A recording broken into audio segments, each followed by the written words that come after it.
Once again welcome to my channel surprising films world. दोस्तों, आज की कहानी एक ऐसे गरीब आदमी की है जिसे काम की तलाश में दूर तक फैले हुए सहराओं में से होते हुए एक द कंपाउंड नामी जगह पर जाना था। पर होता कुछ यूं है कि जब वो एक टैक्सी ड्राइवर कित के साथ उस सहरा में से गुजर रहा होता है तो किसी वजह से उनकी गाड़ी खराब हो जाती है। फिर उस आदमी की किसी चमकती हुई चीज पर नजर पड़ती है और वो जब उसके पास जाकर देखता है तो उसकी हैरत की इंतहा नहीं रहती, क्योंकि जिसे उसकी आंखें देख रही थी वो जमीन में दफन ढेर सारा सोना था। फिर वो सोने के बारे में उस ड्राइवर को भी बता देता है। फ्रेंड्स, क्या वो दोनों मिलकर इस सारे सोने को वहां से ले जा पाएंगे? चलिए जानते हैं आज की अपनी इस कहानी में और देखते हैं कि उन लोगों को किन किन मुसीबतों को झेलना पड़ता है। फ्रेंड्स, कहानी में आगे बढ़ने से पहले आपसे एक छोटी सी रिक्वेस्ट है, मेरे चैनल को लाइक और सब्सक्राइब जरूर कर दें, क्योंकि आप लोगों की सपोर्ट की वजह से ही हमारा हौसला बढ़ता है। ज्यादा बोर नहीं करता, बढ़ते हैं अपनी कहानी की तरफ। कहानी की शुरुआत में हम इस मूवी के मेन कैरेक्टर विर्जिल को देखते हैं, जो सहराओं में से जाती हुई एक ट्रेन की बोगी में बैठा होता है। विर्जिल के माली हालात बहुत खराब थे और वो अपने शहर से दूर द कंपाउंड नामी जगह पर काम के लिए जा रहा था। फिर वो एक जगह उतर जाता है जहां पर उसे एक आदमी से मिलना था जिसने उसे अपने गाड़ी में बिठाकर सहराओं में से होते हुए उसकी मंजिल तक छोड़ना था। आखिरकार थोड़ी देर ढूंढने के बाद विर्जिल को वो आदमी मिल जाता है और वो दोनों अपने सफर पर निकल पड़ते हैं। अभी वो लोग थोड़ा ही आगे गए होंगे कि वो गाड़ी वाला उससे एक्स्ट्रा पैसों की डिमांड करता है, जिस पर विर्जिल को थोड़ा गुस्सा आता है, लेकिन वो इस आदमी से उलझना नहीं चाहता था, क्योंकि अब वो एक ऐसी जगह पर आ चुका था कि अगर वो गाड़ी वाला किसी वजह से उसे यहाँ पर उतार देगा तो उसके लिए बहुत मुश्किल हो जाएगी, क्योंकि इस सहरा में दूर तक कोई इंसान नजर नहीं आ रहा था। फिर काफी देर तक सफर करने के बाद अचानक से गाड़ी का टायर फट जाता है और वो गाड़ी को रोक लेते हैं। फिर विर्जिल उसकी गाड़ी का टायर चेंज कर देता है और वो फिर से अपने सफर पर निकल पड़ते हैं। रात हो जाती है और वो दोनों एक जगह थोड़ा आराम करने के लिए गाड़ी रोक देते हैं। लकड़ियां इकट्ठी करके वो वहां पर आग जलाते हैं। वो ड्राइवर उसे बताता है कि ये जगह कुत्तों से भरी हुई है और जो किसी भी वक्त अपने शिकार पर हमला कर देते हैं और हमें उनसे मोहतात रहना होगा। सुबह होते ही वो फिर से अपने सफर पर निकल पड़ते हैं, लेकिन इस दफा गाड़ी विर्जिल चला रहा होता है और जिस जगह उन्हें पहुंचना था वहां तक जाने के लिए कम से कम 5 दिन लगते थे और अभी तक वो दोनों आधे रास्ते तक ही नहीं पहुंचे थे।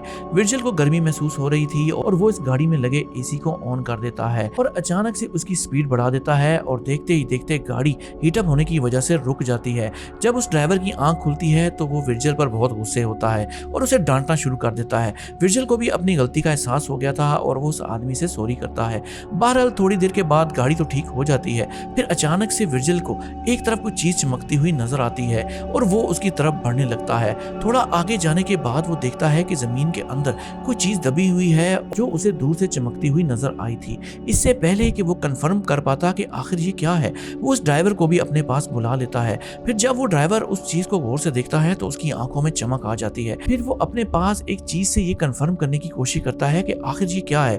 फिर जब उसे यकीन हो जाता है तो वो खुशी और हैरत से खड़ा हो जाता है और विर्जिल को बताता है कि ये तो गोल्ड है और विर्जिल भी हैरत से उसे देख रहा होता है। फिर वो दोनों मिलकर उस जगह को खोदना शुरू कर देते हैं ताकि वो इसमें से सारा सोना निकाल सके। लेकिन हैरत की बात ये थी कि वो जितना गहराई में जा रहे थे वो सोना उतना ही ज्यादा उभरता जा रहा था। फिर वो हर तरह से कोशिश करके देख लेते हैं कि किसी तरह वो ये सोना बाहर निकाल सके, लेकिन वो कामयाब नहीं हो पा रहे थे। फिर वो उसे अपनी गाड़ी के साथ रस्सी की मदद से भी बाहर निकालने की कोशिश करते हैं, लेकिन नाकाम हो जाते हैं। रात हो जाती है और वो थक हार कर एक जगह बैठ जाते हैं। फिर वो मिलकर एक फैसला करते हैं कि हम दोनों में से किसी एक को यहाँ पर रुकना होगा और दूसरे को जाकर कोई बड़ी गाड़ी लानी होगी जिसकी मदद से वो ये सारा सोना निकाल कर यहाँ से ले जा सके। फिर विर्जिल उसे कहता है कि मैं यहाँ पर रुकूंगा और तुम अपनी गाड़ी को अच्छी तरह चलाना जानते हो तो तुम ही यहाँ से जाओगे। फिर जब सुबह होती है तो वो ड्राइवर जरूरत की कुछ चीजें जिसमें पानी की बोतलें, एक टेंट और एक सैटेलाइट फोन और साथ कुछ खाने की चीजें उसके लिए छोड़ जाता है, क्योंकि उसे वापस आते आते 3 से 4 दिन लग सकते थे। फिर थोड़ी देर के बाद वो ड्राइवर वहां से निकल जाता है। सबसे पहले विर्जिल उस सोने को मिट्टी के साथ ढांप देता है। फिर वो टेंट को वहां पर लगे एक सूखे दरख्त के साथ लटका देता है और सारे खाने पीने के सामान को एहतियात से वहां पर इकट्ठा कर देता है। अब इस तेज तपती धूप में सिवाय इंतजार करने के उसके पास कोई और चारा नहीं था। फिर थोड़ी देर के बाद वो कुछ टहनियों को इकट्ठा करके लाता है ताकि जब रात हो तो वो उन्हें जलाकर कुत्तों को पास ना आने दे। फिर वो एक बिच्छू को देखता है जो वो डर जाता है, लेकिन वो उसे मारता नहीं और उसको वहां से भगा देता है। रात हो जाती है और वो लकड़ियां जलाकर बैठ जाता है। अभी वो कुछ खाकर फारिग ही हुआ था कि उसे दूर से कुत्तों की आवाजें सुनाई देती हैं और वो थोड़ा चौंक जाता है और सारी रात एक नाइफ को हाथ में पकड़े जागते ही गुजार देता है। अगले दिन तेज हवाएं चलना शुरू हो जाती हैं और वो देखता है कि सोने के ऊपर से मट्टी हट रही है। फिर वो उसे वहां पड़े पत्थरों के साथ ढांप देता है। फिर वो देखता है कि दूर उसे कुछ चमकता हुआ नजर आता है। वो समझ नहीं पा रहा था कि आखिर ये क्या है। फिर वो उसकी तरफ बढ़ना शुरू कर देता है। फिर जब वो उसके पास वो ये देख के हैरान रह जाता है कि वहां पर एक तबाहशुदा जहाज का मलबा पड़ा हुआ है। काफी देर वो उसका अच्छी तरह जायजा लेता है। फिर थोड़ी देर उस जहाज के अंदर बैठने के बाद वो वहां से जरूरी चीजें इकट्ठी कर लेता है और उन्हें अपने कैंप के पास ले आता है और वहां पर वो उन जहाज के कटे हुए हिस्सों से एक मजबूत शेड बनाता है ताकि जब तक वो ड्राइवर वापस नहीं आ जाता वो उन कुत्तों से खुद को बचा सके। विर्जिल को अब यहाँ पर 2 दिन बीत चुके थे और अभी तक उस गाड़ी वाले की कोई कॉल भी नहीं आई थी। विर्जिल को अब ऐसा लगने लगा था कि शायद वो गाड़ी वाला उसे धोखा देना चाहता है। हो सकता है कि वो जानबूझकर वापस ही ना आ रहा हो ताकि विर्जिल इस सहरा में भूख प्यास की वजह से मर जाए और फिर बाद में वो सारा सोना अकेला ही यहाँ से ले जाए। विर्जिल अब बहुत कमजोर हो गया था और उसकी धूप की वजह से स्किन भी खराब होने लगी थी। एक दिन विर्जिल को एक आइडिया आता है और वो एक पत्थर से उस सोने के ऊपरी हिस्से को तोड़ने लगता है और एक बड़ा सा सोने का पीस जिसे वो तोड़ने में कामयाब हो जाता है और उसे उठाकर अपने कैंप के अंदर ले आता है। फिर उस ड्राइवर की कॉल आ जाती है और वो उसे बताता है कि मैं काफी करीब आ चुका हूँ और कल किसी भी टाइम मैं तुम्हारे पास पहुंच जाऊंगा। अब विर्जिल को थोड़ा हौसला हो जाता है। रात के किसी पैर जब विर्जिल आग जलाकर बैठा होता है तो फिर से उन्हीं कुत्तों के भौंकने की आवाज से सुनाई देती है, लेकिन अब वो उसे अपने काफी करीब महसूस हो रहे थे। फिर वो हाथ में आग से जलती एक टहनी को उठाकर उन करीब आए कुत्तों को दूर भगाने की कोशिश करने लगता है। फिर अचानक से उसे गोली चलने की आवाज सुनाई देती है और वो डर जाता है। अगली सुबह जब उठता है वो देखता है कि उसकी पूरी बॉडी पूरी तरह खराब हो चुकी है, लेकिन फिर भी वो मुश्किल हालात में भी उसने अपने आप को संभाले हुआ था। खाना खत्म हो चुका था और अब पानी भी उसके पास बहुत थोड़ा रह गया था। वो पानी पी रहा होता है कि अचानक से उसकी नजर पास से गुजरते एक सांप पर पड़ती है। फिर वो नाइफ से उस पर हमला कर देता है, लेकिन वो सांप वहां से भाग जाता है। फिर विर्जिल जब मुड़कर देखता है तो पानी की बोतल नीचे गिर गई थी और जिससे बहुत सारा पानी जाया हो गया था और अब उसके लिए मुश्किलें बढ़ती जा रही थी और अगर वो ड्राइवर 1-2 दिन में उस तक ना पहुंच पाया तो इसकी मौत यकीनी थी। एक दिन विर्जिल फिर से उस जहाज के पास जाता है और वो उसका एक बड़ा सा पीस उठाकर वापस लाना चाहता था। फिर अचानक से उसकी नजर दूर से आते किसी साए पर पड़ती है जो उसकी तरफ बढ़ रहा होता है। फिर वो डर से उस जहाज के अंदर जाकर छुप जाता है। फिर हम देखते हैं कि कोई इस जहाज के बिल्कुल करीब आ गया है और विर्जिल मुसलसल उससे छुपने की कोशिश कर रहा था, लेकिन वो जो कोई भी था उसको अंदाजा था कि कोई इस टूटे हुए जहाज के अंदर छुपा हुआ है। फिर अचानक से एक नकाब पहने औरत उसे जहाज के अंदर देख लेती है और उसे बाहर आने का कहती है। फिर थोड़ी देर के बाद विर्जिल बाहर आकर उसके साथ बैठ जाता है और वो औरत उससे यहाँ रुकने का सबब पूछती है, क्योंकि उसे भी अब इस पर शक होने लगा था कि आखिर इस वीरान सहरा में ये अकेला आदमी यहाँ पर क्यों ठहरा हुआ है, क्योंकि रात के टाइम भी उसी औरत ने ही कुत्तों से उसकी जान बचाई थी और वो ये जानना चाहती थी कि आखिर इसकी यहाँ पर रुकने की क्या वजह है। फिर अचानक से वो औरत उठती है और उसके बने शेड की तरफ बढ़ने लगती है और विर्जिल भी उसके पीछे पीछे आने लगता है और उसे वहां जाने से मना करता है। फिर थोड़ी देर के बाद विर्जिल आगे आगे जा रहा होता है और वो औरत भी उसके पीछे पीछे आ रही थी, जो विर्जिल को बिल्कुल भी अच्छा नहीं लग रहा था, क्योंकि वो ये नहीं चाहता था कि गोल्ड के बारे में किसी और को भनक पड़े। बहरहाल वो अब अपने उस टेंट के काफी करीब आ चुका था। वो औरत मुसलसल उससे यहाँ पर रुकने की वजह पूछ रही थी। फिर विर्जिल को गुस्सा आ जाता है और वो उसे चीखते हुए बताता है कि मेरा दोस्त अभी यहाँ पर मुझे लेने आने वाला है और तुम यहाँ से चली जाओ, इसी में तुम्हारी बेहतरी होगी। इस पे वो औरत कहती है कि मुझे पता है तुम झूठ बोल रहे हो, तुम्हारी यहाँ पर रुकने की जरूर कोई ना कोई वजह है और मैं जान के रहूंगी। फिर वो औरत मुसलसल उसके टेंट की तरफ बढ़ने लगती है और विर्जिल उस पर चीख रहा होता है और उसे वहां जाने से रोक रहा होता है। फिर वो औरत उसके बने टेंट के पास पहुंच जाती है और उसको अच्छी तरह से चेक करना शुरू कर देती है।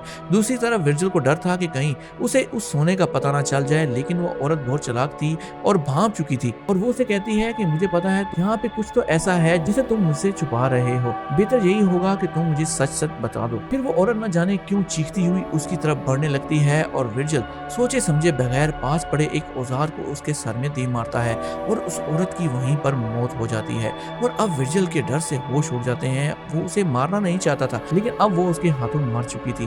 फिर वो उसे वहीं पर एक गड्ढा खोदकर उसमें दफना देता है, लेकिन थोड़ी देर के बाद वो देखता है कि वहाँ पर कुछ कुत्ते आ जाते हैं जो उस औरत की बॉडी को बाहर निकालने की कोशिश कर रहे थे। फिर विर्जिल उनकी तरफ दौड़ता है और उस औरत की बॉडी को निकालकर कैंप से काफी दूर ले जाता है और उसे आग लगा देता है। विर्जिल को इस सब का बहुत दुख था, लेकिन वो ये सब नहीं करना चाहता था, लेकिन हालात ऐसे हो गए थे जिसकी वजह से उसे ये कदम उठाना पड़ रहा था। वक्त गुजरता रहता है और अब विर्जिल को यहाँ पर 4 दिन से ज्यादा हो गए थे और उसके पास अब खाने पीने का सामान भी खत्म हो चुका था। अब बस थी तो उसे सिर्फ ये उम्मीद कि शायद वो गाड़ी वाला वहाँ पर आ जाए। फिर एक सुबह उसे कॉल आती है और वो ड्राइवर उसे बताता है कि मुझे बड़ी गाड़ी मिल गई है और मैं कल तक तुम्हारे पास पहुंच जाऊंगा। फिर विर्जिल उसे अपनी कंडीशन के बारे में बताता है कि मेरे पास अब खाने पीने का सामान खत्म हो चुका है, इससे पहले कि मैं यहाँ रेगिस्तान में भूखा प्यासा मर जाऊं, तुम प्लीज जल्दी से यहाँ पर आ जाओ। फिर वो ड्राइवर जल्दी आने का वादा करके फोन काट देता है। अगली सुबह विर्जिल देखता है कि तेज तूफान उसकी तरफ बढ़ रहा है। फिर वो भागता हुआ उस शेड के पीछे आकर छुप जाता है, लेकिन तूफान इतना तेज था कि उसके टेंट के नीचे लगे सभी वो जहाज के टुकड़े एक एक कर हवा में उड़ने लगते हैं। और अब विर्जिल पागलों की तरह अपनी जान बचाने के लिए इधर उधर भागना शुरू कर देता है। तूफान इतना शदीद था, वहां पर पड़ी हर चीज को वो उड़ाकर ले गया था और विर्जिल को भी अपनी मौत यकीनी नजर आ रही थी। फिर एक जगह आकर उसे कोई चीज लगती है और वो वहीं पर बेहोश हो जाता है। फिर जब उसे होश आता है तो वो शदीद जख्मी हो चुका था और वो देखता है कि हर तरफ मिट्टी बिखरी हुई है और वो सोना भी उसकी आंखों से ओझल हो चुका था। फिर वो काफी देर जख्मी हालत में उसे तलाश करता रहता है। फिर आखिरकार उसकी किस्मत अच्छी थी कि उसे वो सोना फिर से मिल जाता है और वो उसके पास ही लेट जाता है और बेहोश हो जाता है।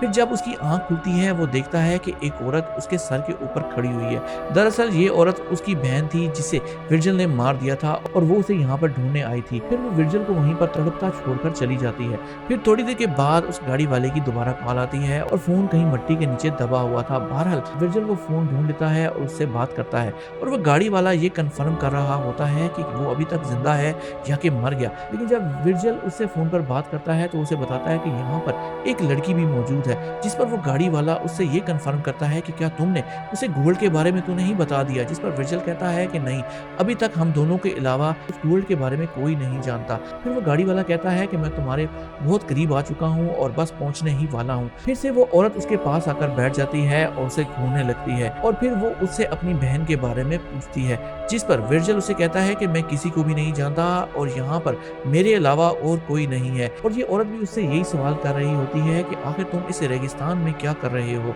लेकिन विर्जिल उसकी किसी भी बात का जवाब नहीं देता और उसे वहां से जाने के लिए कहता है। थोड़ी देर के बाद वो औरत वहां से चली जाती है। अगले दिन उस ड्राइवर की कॉल आती है और वो उसे बताता है कि मैं तुम्हारे काफी करीब आ चुका हूँ और बस चंद मिनटों में मैं तुम तक पहुंच जाऊंगा। इसी दौरान वहां पर बहुत सारे कुत्ते आ जाते हैं जो विर्जिल को जख्मी देखकर उस पर हमला करने वाले थे और वो उसे चारों तरफ से घेरे होते हैं। एक कुत्ता बिल्कुल उसके करीब आ जाता है और भौंकना शुरू कर देता है। जब विर्जिल की तवज्जो उसकी तरफ होती है तो दूसरा कुत्ता उसकी टांग को जख्मी कर देता है और दूसरी तरफ हम देखते हैं कि वो गाड़ी वाला दूर कहीं बैठा इत्मीनान से उसकी चीखों पुकार अपने फोन पर सुन रहा होता है। वाकई में वो विर्जिल के मरने का इंतजार कर रहा था जो अब उसे पूरा होता हुआ नजर आ रहा था। कुत्ते मुसलसल विर्जिल पर हमला कर रहे थे और उसे बुरी तरह जख्मी कर देते हैं और अब विर्जिल को अपनी जान उनसे बचाना बहुत मुश्किल हो रहा था। फिर देखते ही देखते वो कुत्ते उसे चारों तरफ से घेर लेते हैं और उसे बुरी तरह नोचना शुरू कर देते हैं। अब विर्जिल उनके आगे बेबस था और उसे अपनी मौत यकीनी नजर आ रही थी। फिर वो कुत्ते उसे खींचकर कहीं दूर ले जाते हैं। दूसरी तरफ वो गाड़ी वाला दूरबीन से उस पर नजर रखे हुए था। अब जब उसे यकीन हो गया कि विर्जिल मर चुका है, फिर वो अपना ट्रक लेकर उस सोने के पास आ जाता है। वो देखता है कि कुत्तों ने उसे बुरी तरह मार दिया है और अब उसका रास्ता साफ है और वो जैसे ही थोड़ा आगे बढ़ता है एक तीर उसके सीने में आकर लगता है। दरअसल ये उसी लड़की ने उसे मारा था जो थोड़ी देर पहले वहां पर मौजूद थी और इन लोगों पर नजर रखे हुए थी, क्योंकि वो भांप चुकी थी कि जरूर यहाँ पर कुछ तो ऐसा है जिसके लिए ये लोग यहाँ से कहीं नहीं जा रहे। यहीं पर मूवी का एंड होता है। फ्रेंड्स, हम बचपन से ये सुनते आ रहे हैं कि लालच बुरी बला है और ये मिसाल हमारी आज की इस कहानी पर सही बैठती है। फ्रेंड्स, आपका मेरी इस वीडियो को देखने के लिए टाइम निकालने का बहुत बहुत शुक्रिया। जाते जाते यही रिक्वेस्ट करूंगा कि काइंडली मेरे चैनल को लाइक और सब्सक्राइब जरूर कर दें। Thanks for watching.